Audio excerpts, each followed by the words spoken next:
এখানে পেঁয়াজ কুচি করে তেলে ভেজে নিচ্ছি। এটা দিয়ে আজকে খুবই মজার একটা রান্না করবো। কি রান্না করতেছি দেখতে থাকুন। হ্যালো ভিউয়ার্স, আসসালামু আলাইকুম। কেমন আছেন আপনারা সবাই? আলহামদুলিল্লাহ আমি ভালো আছি। পেঁয়াজটা একটু ভেজে নিলাম।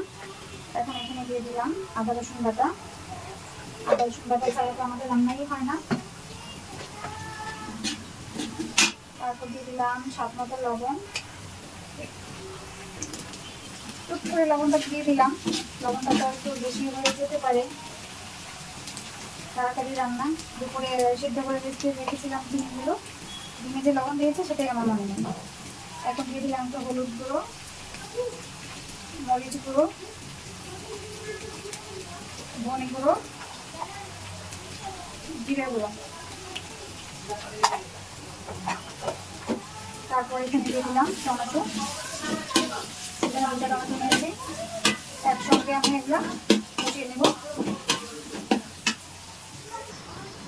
টমেটোটা নরম হওয়ার জন্য একটু ঢাকা দিয়ে রেখে দিয়েছিলাম। আর ততক্ষণে মশলাটা একটু কষানো হয়েছে।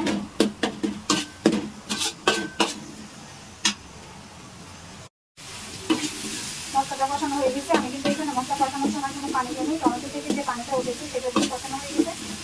তেল হচ্ছে গ্যাসটা এখন অনেকটাই ভাজাভাজি হয়ে গেছে। আর এটা হলো মাছের ডিম। এটা হলো পাঙ্গাস মাছের ডিম। আমি একটু সিদ্ধ করে নিয়েছিলাম হালকা একটু লবণ দিয়ে। হলুদ দিইনি, তখন সাদা সাদাই সিদ্ধ করেছিলাম। আর একটা হালকা আদা রসুন দিয়ে সিদ্ধ করেছিলাম। আর এখানে দিয়ে দিলাম একটু আলু কুচি। আলুটা ইচ্ছা দিলাম। এখন মাছ কি বলে মাছের ডিম আর আলুটা একটু কষাই নেবো আগে।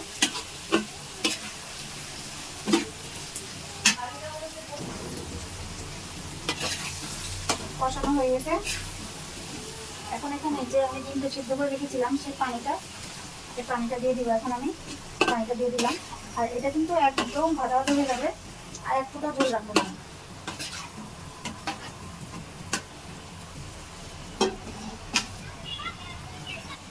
এখন আমি একটু হালকা ডেকে ডেকে রান্না করবো।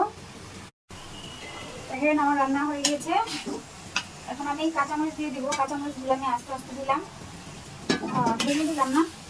আমাদের যদি ঝাল খেতে ইচ্ছা হয় আমরা ভেঙে চুড়ে খাবো। আর ওইখানে তো আমি এমনিতেও পুরো মরিচ দিয়েছি, একটু ঝাল আছে। কাঁচামরিচটা যদি আমি কেটে দিই তাহলে ঝালটা বেশি বের হয়ে যাবে। আমাদের বাচ্চারা খেতে পারবে না তাদের পছন্দের খাবারটা, সেই জন্য।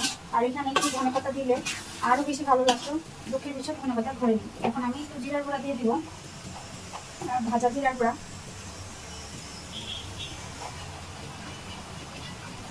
জিরার গুঁড়াতে সুন্দর একটা ফ্লেভার বের হবে। মাছের ডিমটা একটু পছন্দ করেন, কমন করবেন।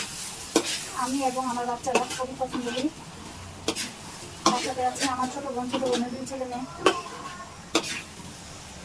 দেখেন তো দেখতে কেমন হয়েছে।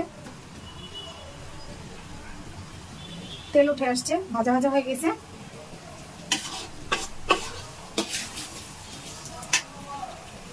এখন আশেপাশে ঘ্রাণে দৌড়াদৌড়ি করতেছে, তারা খাবে।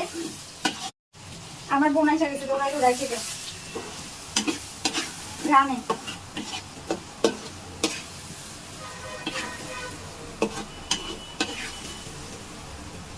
দেখেন তো কেমন হয়েছে, কমেন্ট করে জানাবেন। আল্লাহ হাফেজ। দেখেন তো দেখতে খুব লোভনীয় হয়েছে না?